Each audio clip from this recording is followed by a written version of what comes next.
Louvado seja o Senhor nosso Deus. Quero convidar você, é mais uma leitura bíblica.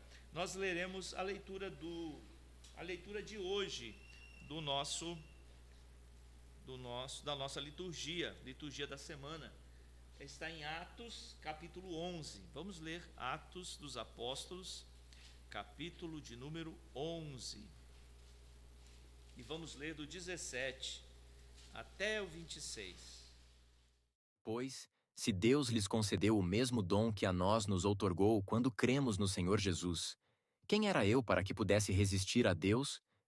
E ouvindo eles estas coisas, apaziguaram-se e glorificaram a Deus, dizendo: Logo também aos gentios foi por Deus concedido o arrependimento para a vida. Então, os que foram dispersos por causa da tribulação que sobreveio a Estevão, se espalharam até a Fenícia, Chipre e Antioquia, não anunciando a ninguém a palavra, senão somente aos judeus. Alguns deles, porém, que eram de Chipre e de Cirene, e que foram até Antioquia, falavam também aos gregos, anunciando-lhes o evangelho do Senhor Jesus. A mão do Senhor estava com eles, e muitos, crendo, se converteram ao Senhor. A notícia a respeito deles chegou aos ouvidos da igreja que estava em Jerusalém, e enviaram Barnabé até Antioquia. Tendo ele chegado, e vendo a graça de Deus, alegrou-se e exortava a todos aqui, com firmeza de coração, permanecessem no Senhor.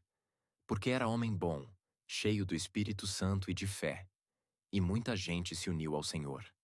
E partiu Barnabé para Tarso à procura de Saulo. Tendo-o encontrado, levou-o para Antioquia. E por todo 1 ano se reuniram naquela igreja e ensinaram numerosa multidão. Em Antioquia, foram os discípulos pela primeira vez chamados cristãos.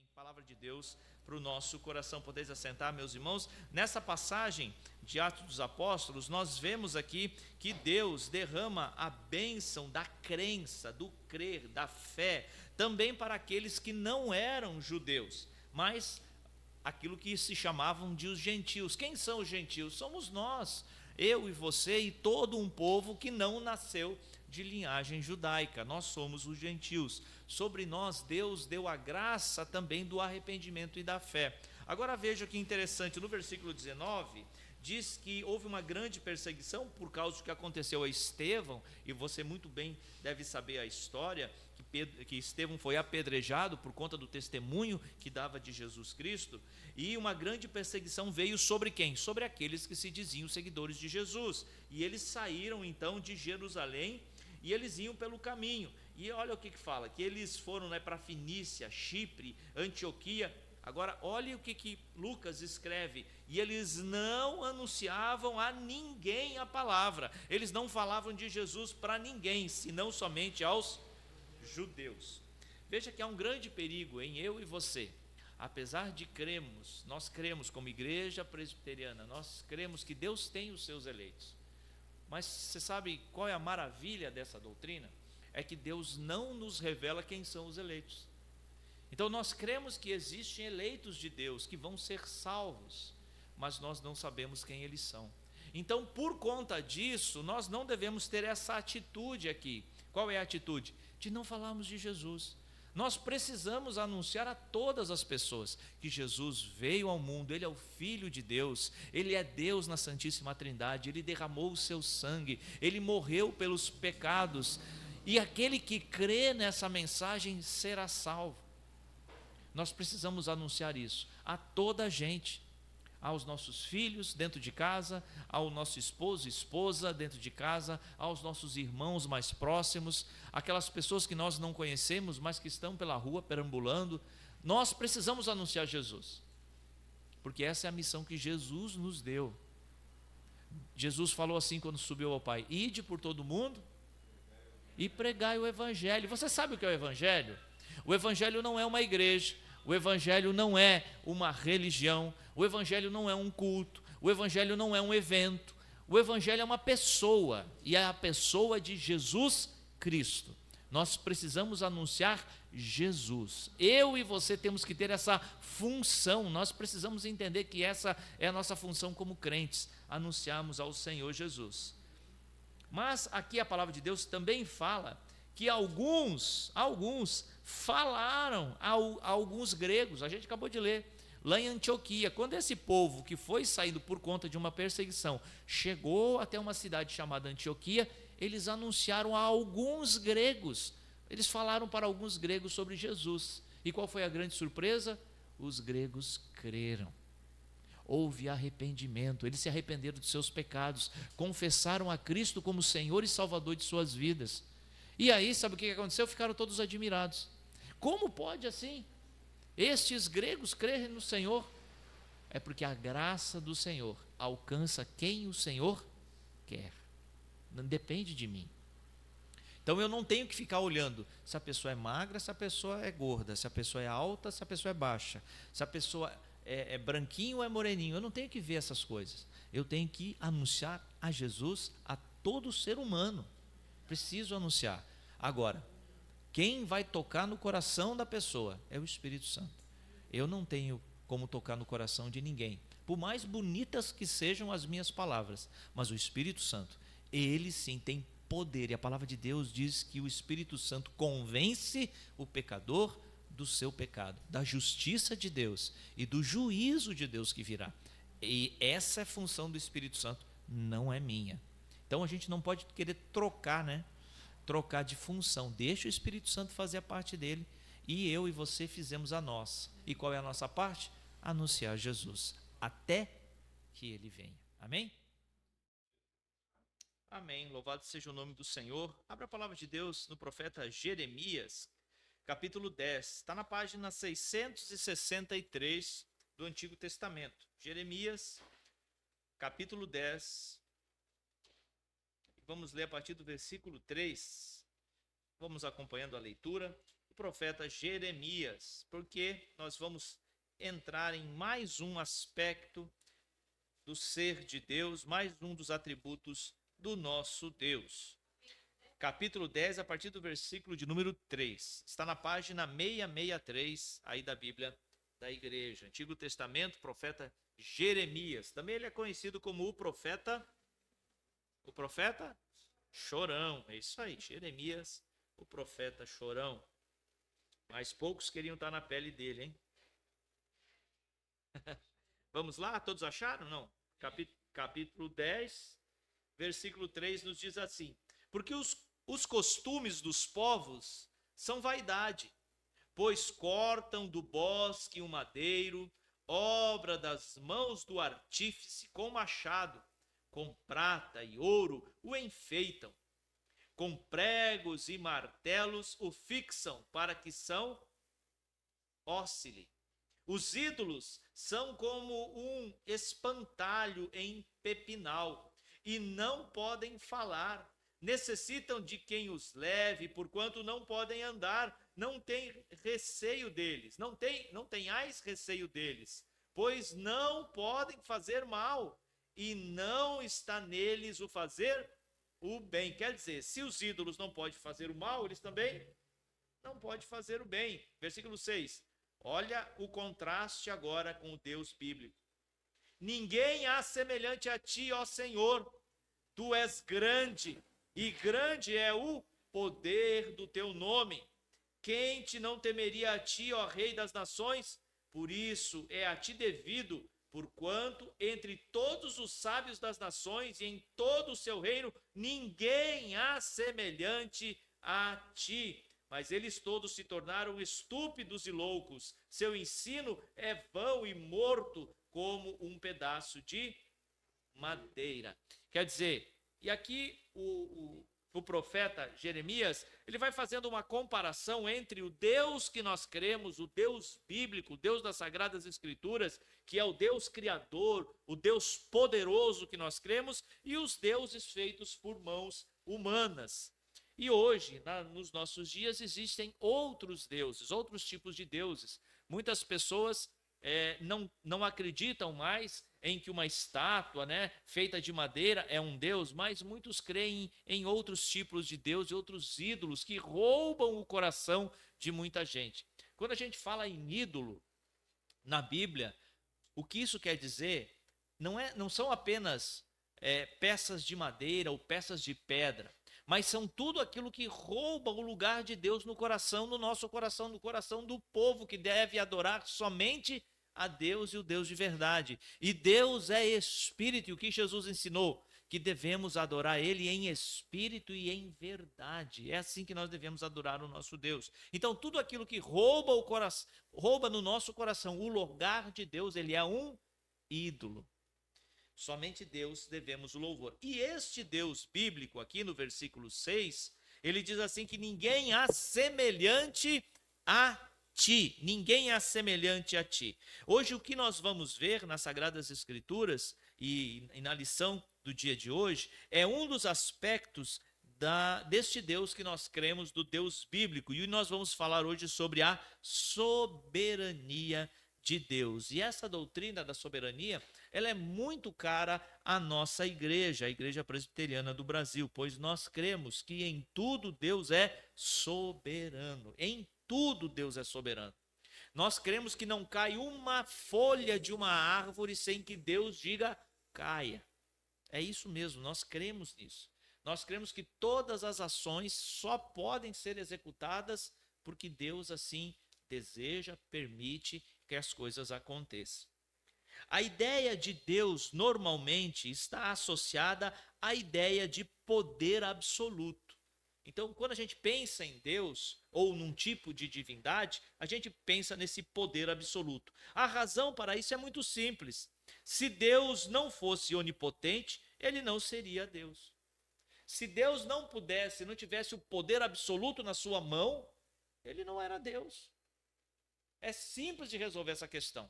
Então nós cremos num Deus que é totalmente onipotente.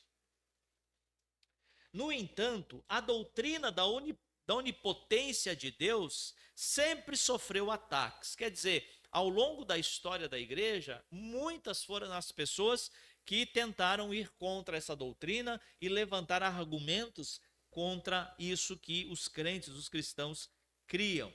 Por exemplo, os modernos defensores da heresia chamada teísmo aberto. O que é teísmo aberto?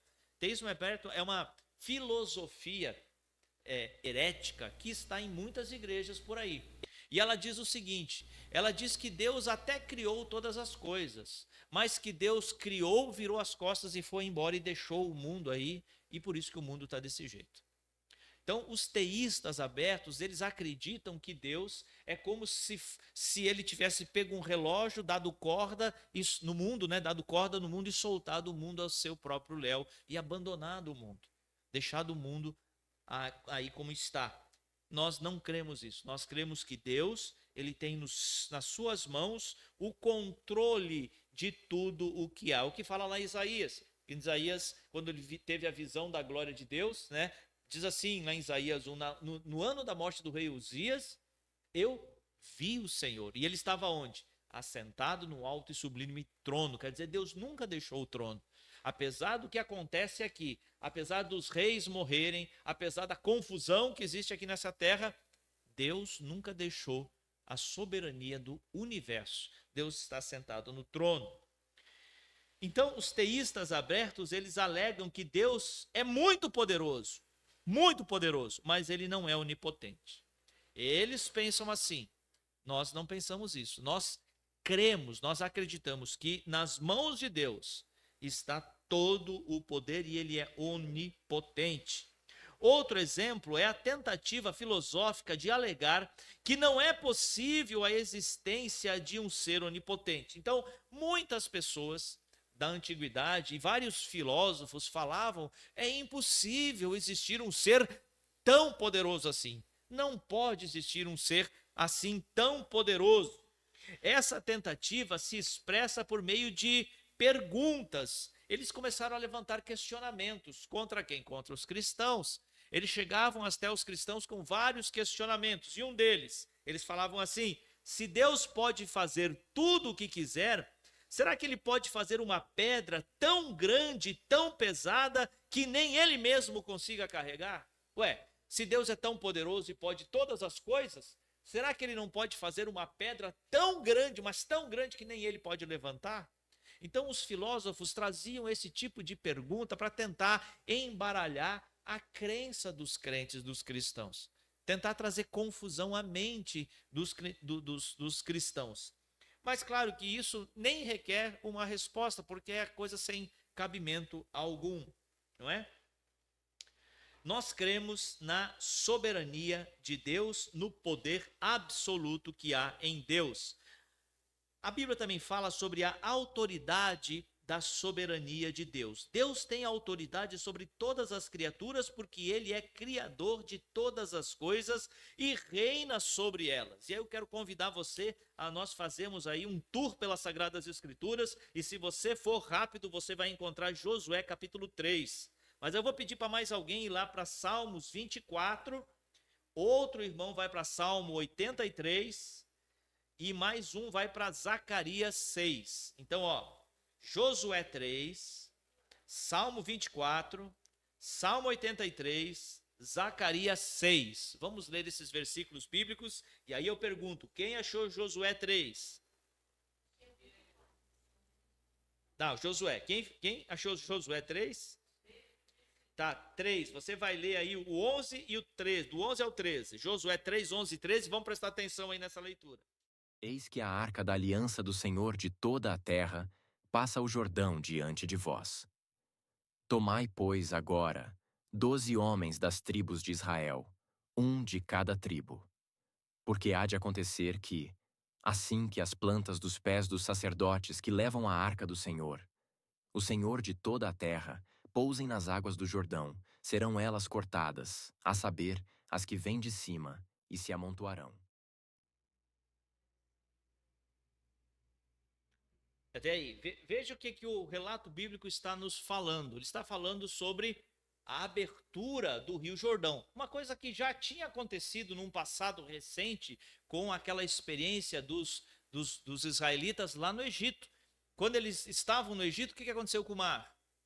O mar se abriu e o povo passou no meio em pé enxuto. Agora eles estavam aonde? Na beira do Rio Jordão. E olha, Deus tem umas, digamos assim, Deus parece que gosta de nos fazer pegadinha, né? Porque olha, se você prestar atenção no texto, você vai ver que o texto diz que eles chegaram na borda do Rio Jordão quando as águas estavam bem calmas, bem tranquilas, estava bem sereno, assim, o rio estava muito calmo. É assim que o texto fala? Não, eles chegaram junto do rio quando o rio estava esbravejando, quer dizer, quando as águas estavam realmente cheias de turbulência, quando o rio estava cheio, quando o rio estava assim por cima, passando, né, por cima da aba do rio, foi ali que eles chegaram, bem nessa época. Então parece que Deus gosta de fazer pegadinha com a gente, né? Poxa, em vez de Deus esperar pelo menos a água baixar, né, e num tempo de seca, né, Nete? Exatamente. Por quê? Porque Deus é poderoso. Aí eu pergunto para você, você viu o que ela leu? Ah, porque o sacerdote botou a arca nas costas e foram atravessar o rio. O poder está na arca? Não. Mas a arca simbolizava, aí é que está o segredo. A arca simbolizava a presença de Deus junto ao povo. Então é como se o próprio Deus estivesse pisando na água e a água se abre. Então o que acontece nesses termos? Veja o que nós lemos. Nós lemos que nós cremos num Deus criador que é poderoso e que as criaturas, ou seja, tudo que Deus criou, lhe devem submissão. E as águas são coisas que Deus criou. E quando Deus ali impõe a sua vontade, as águas se abrem e o povo passa, né, de pé seco. Então Deus é soberano e é poderoso. Salmo 24. Quem ficou com o Salmo 24 aí? Net? Então você vai ler o versículo 1 e 2. Ao Senhor pertence a terra e tudo o que nela se contém, o mundo e os que nele habitam. Fundou a ele sobre os mares e sobre as correntes a estabeleceu. Amém. Olha o que a Bíblia está dizendo. A Bíblia está nos dizendo que o mundo, a terra, todo mundo, todo o planeta que nós conhecemos pertence aos Estados Unidos, ao Trump lá, ao Xi Jinping lá da China. É isso que a Bíblia fala? Aos homens, aos poderosos, pertence? Não. A terra e toda a sua glória, tudo que a terra tem pertence ao Deus Criador. É a Ele que pertence a terra. Então, quando você tiver que orar ou tiver que pedir alguma coisa para alguém, para quem que você tem que pedir? Para quem que você tem que orar? Para aquele que é dono de toda a terra. É a ele que nós devemos dobrar os nossos joelhos, pois a terra pertence a ele. Ora, se a terra pertence ao nosso Deus, ao Senhor Criador de tudo que há, eu vou me submeter, eu vou me ajoelhar diante de um homem qualquer, ou de uma estátua, ou de um ídolo? Não, não vou fazer isso. Eu vou obedecer o que a palavra de Deus nos orienta a fazer. Então, Deus é poderoso e a terra pertence a ele. Agora, quem ficou com o Salmo 83? Salmo 83. E temos ainda Zacarias 6, hein? Salmo 83. Jurandir? Então, leia o versículo 18, Jurandir. E reconhecerão que só tu, cujo nome é Senhor, és o Altíssimo sobre toda a terra. Olha só. E reconhecer. Chegará um dia que todo joelho se dobrará. A palavra de Deus não fala isso?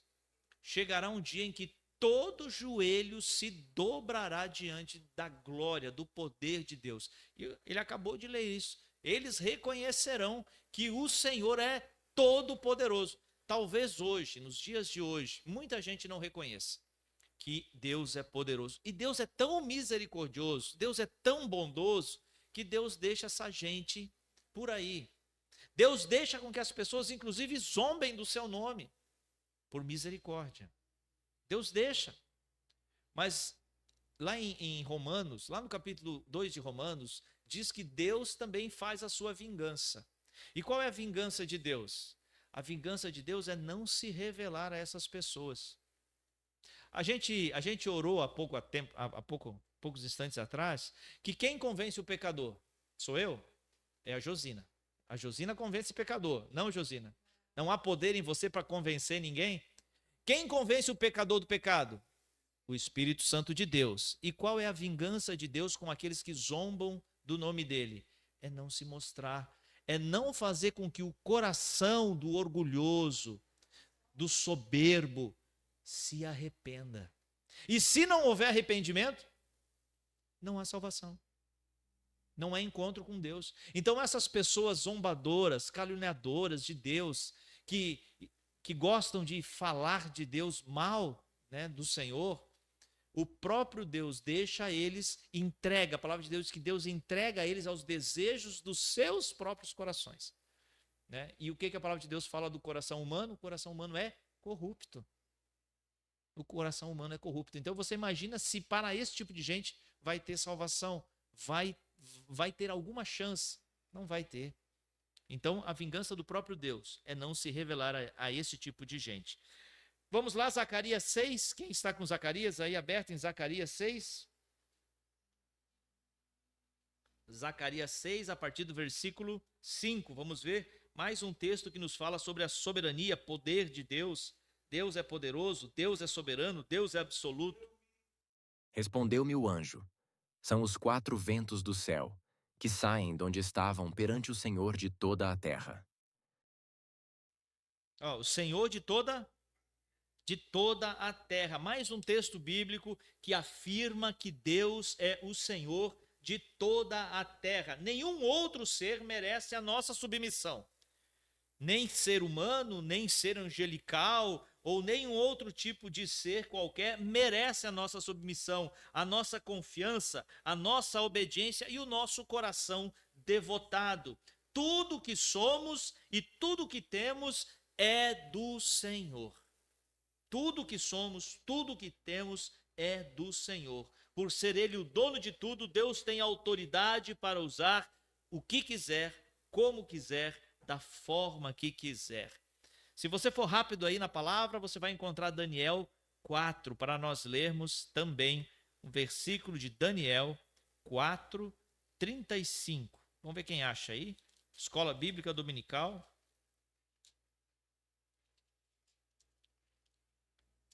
Daniel 4, versículo 35, nos diz: todos os moradores da terra são por ele reputados em nada, e segundo a sua vontade ele opera com os exércitos dos céus e os moradores da terra. Não há quem lhe possa deter a mão, nem lhe dizer: que fazes? Veja, todo o poder seja no céu, seja na terra, está concentrado nas mãos do Senhor. O Senhor é soberano. O Senhor tem poder infinito para fazer tudo o que quiser, que tiver em harmonia com a sua natureza e para fazer valer a sua autoridade. Esse poder foi demonstrado na criação, quando por sua palavra ele trouxe o mundo à existência e o colocou em ordem. Veja lá em Gênesis, Deus diz que Deus criou todas as coisas pela palavra e ele criou tudo do nada. As coisas não existiam, as coisas vieram a existir porque Deus disse: haja luz. E onde que a luz estava? Não existia luz. Deus é que criou a luz, Deus criou os planetas, Deus criou tudo que nós vemos, pois Ele é um Deus poderoso e absoluto e soberano sobre tudo o que Ele fez e tudo o que Ele criou. O poder de Deus é revelado não só nas obras da criação, mas também nas obras da providência. Veja, que Deus ele criou tudo as coisas que nós vemos, mas ele também é aquele que mantém todas as coisas em ordem. Todas as coisas em ordem. No mundo em que nós vivemos, tudo está em ordem, porque Deus as mantém assim como ele as criou. E aqui é uma vírgula, né, que eu gostaria de pontuar aqui com vocês. Nós cremos num Deus criador e num Deus que coloca ordem nas coisas. Veja que o rio, por exemplo, qualquer rio, né? Ele sempre vai correr para o mar. Os rios correm para o mar. Não ao contrário. Mas o rio corre para o mar. Todos eles correm para o mar. E isso é uma organização da natureza. Deus é um Deus organizado.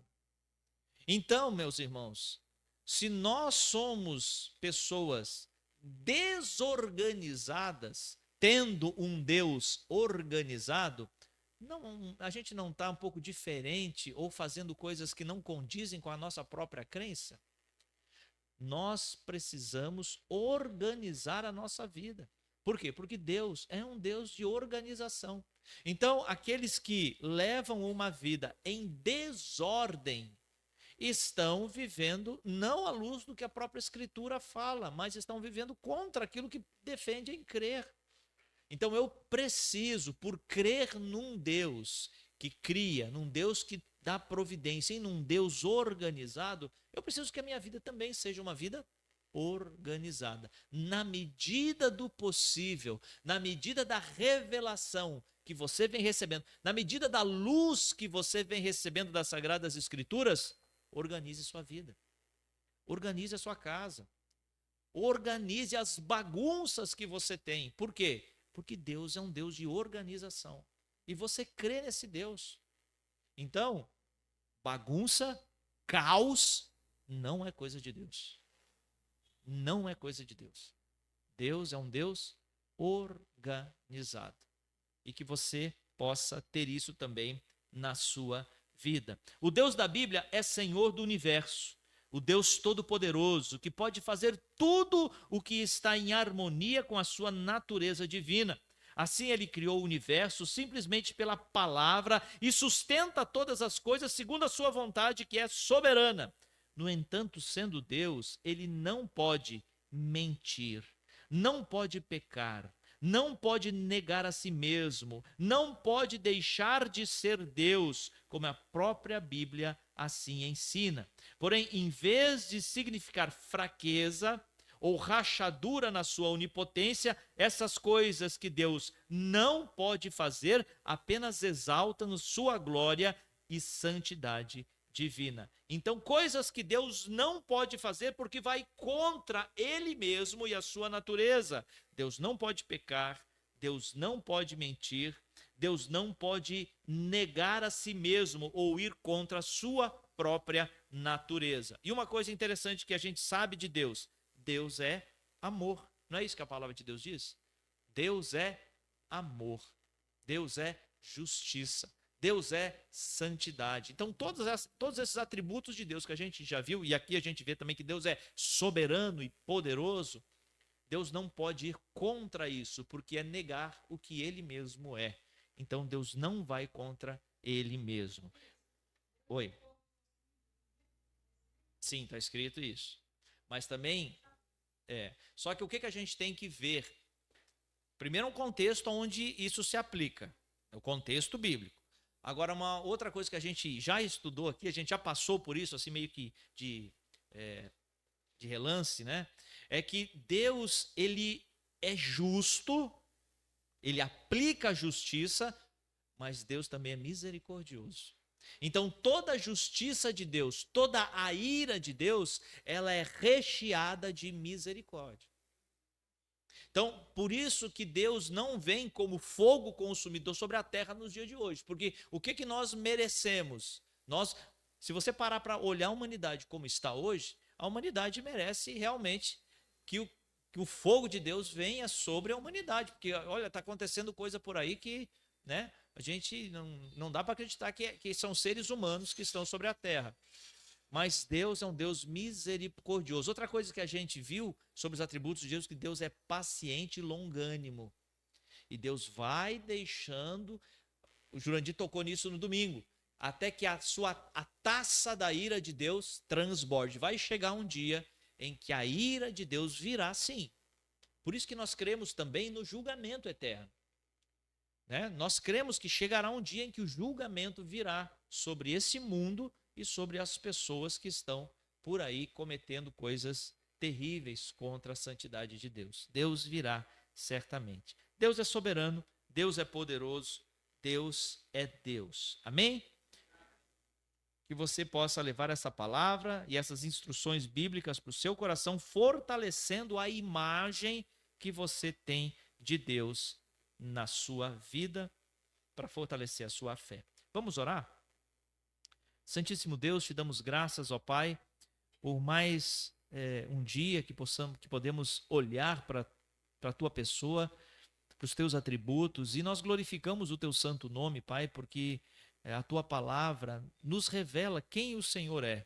E assim, Senhor, nós podemos fortalecer a nossa fé e a nossa esperança, porque cremos num Deus poderoso, soberano, que age sobre todas as circunstâncias e que não são os homens que detêm a palavra final, mas a palavra final sobre todas as coisas vem do Senhor. Por isso nós temos esperança, ó Pai, esperança para o nosso corpo, a restauração física, temos esperança para o nosso espírito sermos totalmente restaurados e santificados pelo Senhor, temos esperança, Senhor, para a nossa família, temos esperança, Senhor, por situações adversas que nós vivemos e que muitas pessoas até falam que nós chegamos ao final do poço. Mas o Senhor é aquele que dá a palavra final, o Senhor é aquele que levanta o caído, o Senhor é aquele que dá força a quem está cansado, o Senhor é aquele que alimenta aquele que não tem condições de se alimentar. O Senhor é o nosso Deus. Por isso, Senhor, entregamos nas tuas mãos as nossas vidas, as nossas famílias e toda a nossa esperança, tendo a certeza de que o Senhor cuida de nós. Louvado seja o teu nome, Senhor, louvado seja o Senhor. Amém e amém. E para encerrarmos, vamos orar a oração que Cristo nos ensina. Pai nosso que estais nos céus, santificado seja o teu nome, venha o teu reino, seja feita a tua vontade, assim na terra como no céu. O pão nosso de cada dia nos dá hoje, perdoa as nossas dívidas, assim como nós perdoamos aos nossos devedores, e não nos deixes cair em tentação, mas livra-nos do mal, pois teu é o reino, o poder e a glória para sempre. Amém e amém. Louvado seja o Senhor, e vamos tomar aquele cafezinho do Agostinho. Amém? Deus te abençoe, meu irmão, minha irmã. Deus te abençoe em nome de Jesus.